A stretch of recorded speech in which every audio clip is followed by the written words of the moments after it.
Marina, eu queria começar com você contando o seu início na fé. Você veio de uma família, um lar cristão, Sim, pastores, seus pais? quando eu nasci, meus pais já eram pastores, então eu brinco, né? Nascemos no altar, assim, minha infância toda na igreja. E eu acho algo também muito importante compartilhar aqui, que uma época, eu não sei se vocês lembram disso, mas uma época era muito valorizado na igreja aquela coisa da faixa lá na entrada, assim, ex-presidiário, ou então ex-satanista, ex não sei o quê.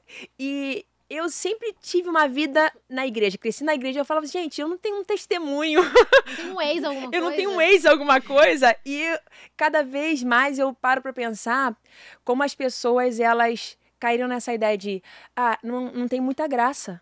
Eu sempre fui da igreja. É como se aquilo ali fosse uma limitação, quando não é. O meu maior testemunho é eu não ter me desviado da fé e ter vivido tudo que eu vivi em Deus, no altar de Deus. Eu sempre me lembro do filho pródigo e o irmão que ficou em casa, né? Ele agora fica chateado, fica frustrado com o pai por ter recebido o irmão que saiu. E às vezes, como os cristãos, a gente esquece o nosso valor. E às vezes a gente se parece com aquele irmão que ficou em casa. Você ficou na fé, mas você acha que você. Eu não fui para o mundo porque eu não tive coragem. Não, você não foi para o mundo porque Deus te guardou. E assim, a minha jornada na igreja, ela foi sempre assim com Deus, foi sempre querendo fazer o que é certo, foi sempre querendo honrar Deus e somar com os meus pais. E uma vez eu estava conversando sobre isso com o Daniel. Fala, gente, é interessante que hoje as pessoas às vezes pensam assim, não, o meu dom ele é maior que a igreja, eu não posso ficar aqui como se a igreja fosse uma gaiola, que não é. É ali a sua proteção. Ali você vai ter instrução, conselho, você vai ter amizades boas, saudáveis. E ele falava com uma menina lá do Süddeutsche, que é um jornal muito relevante na Alemanha.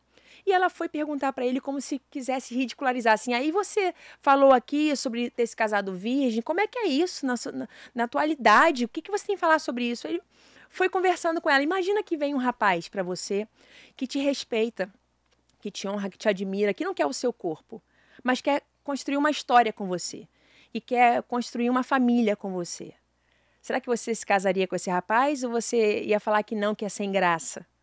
E, na verdade, é o sonho de qualquer menina, mas por causa da frustração em muitos relacionamentos, a pessoa diz: não, talvez eu nunca vá chegar nesse lugar, então eu vou testar, eu vou tentar e vou pegar atalhos. Então eu tenho a alegria de falar que eu cresci na igreja e nunca me desviei, não tenho uma história para contar de antes, a minha vida sempre foi essa.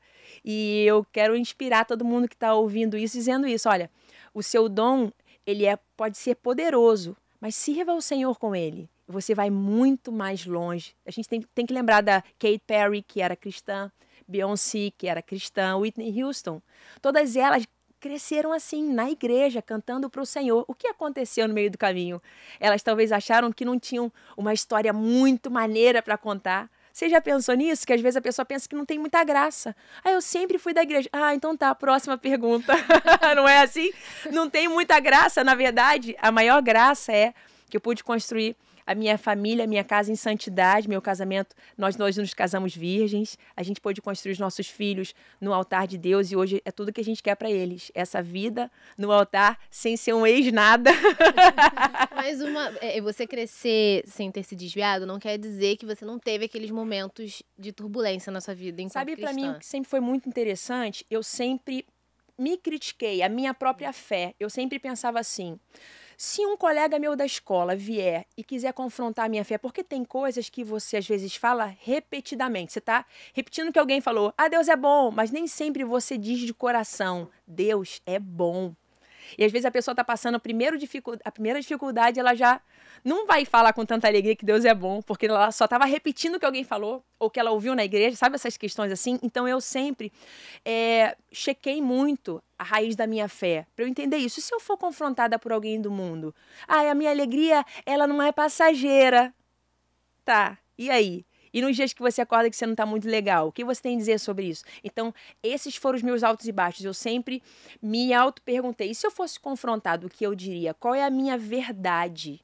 E não aquilo que eu fui ensinada ou aquilo que eu ouvi falar. Tem um texto na Bíblia que uma mulher começa a andar atrás de Jesus, falando: filho de Davi, tem compaixão. Ela tinha uma filha opressa.